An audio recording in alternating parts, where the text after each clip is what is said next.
The Battle of Oulart Hill took place on the 27th of May 1798 when a rebel gathering of 1,000 annihilated a detachment of militia sent from Wexford town to stamp out the spreading rebellion in County Wexford. Background: when news of the long-expected rising on May 23 of the United Irishmen in the Midlands reached County Wexford, it was already in an unsettled condition due to fears brought by the recently instituted anti-insurgent disarmament campaign in the county. The measures used included pitch-capping, half-hanging, and house burnings to uncover rebel conspirators. A recent arrival in Wexford of the North Cork militia, who were notorious for the brutality in the pacification of Ulster, terror raids by local yeomen, and finally news of the massacres at Dunlavan Green, Carlow and Carnew, had the effect of drawing people together in large groups for security, especially at night. One such group of 100 or so had gathered on the evening of the 26th of May at the Harrow, near the parish of Boulard under the tutelage of Fr. John Murphy, when they encountered a patrol of about 20 yeomen on the way to the house of a suspected rebel. They burned the suspect's dwelling, but returning empty-handed, they encountered Fr.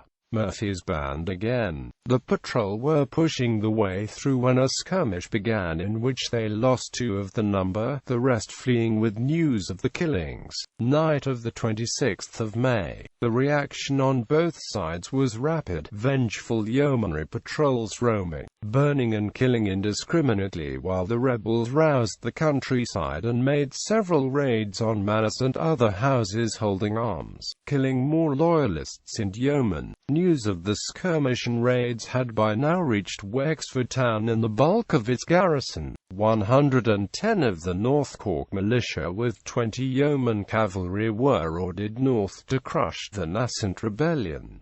The Battle of Oulart Hill. The militia reached the village of Oulart on the afternoon of the 27th, having refreshed themselves on the way by sacking a suspect's public house and drinking the contents. Finding a massive 1,000 rebels occupying the high ground of Oulart Hill, they proceeded to burn cabins at the foot of the hill in an attempt to lure down the rebels. The ruse failed, but the nervousness of the poorly armed rebels, among whom there were many women and children, was clearly visible, with numbers of them slipping away from the impending confrontation. The rebel leaders desperately tried to stem the tide but had little success until the yeoman cavalry were seen moving to positions to cut off this escape route, which had the effect of stemming the tide of desertions. The militia then confidently advanced up the hill without waiting for artillery support, contrary to orders, according to one of the few survivors, the militia leader, Colonel Foote, unknown to the militia. The rebels had prepared an ambush line at right angles to the position on the hill and placed those of the number with guns at the front of the positions.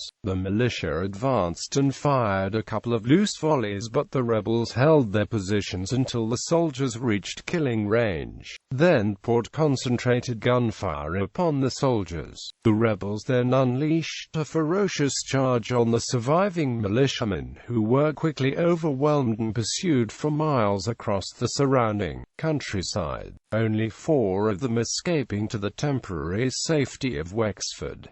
The supporting yeoman cavalry fled after losing one of the number to rebel gunfire. Following this victory, in which the rebels lost only 6 of the number, almost all of North Wexford joined the rebellion, and Crown forces and Loyalists civilians ceded control of the countryside, withdrawing to towns such as Enniscorthy, Gorey and Wexford.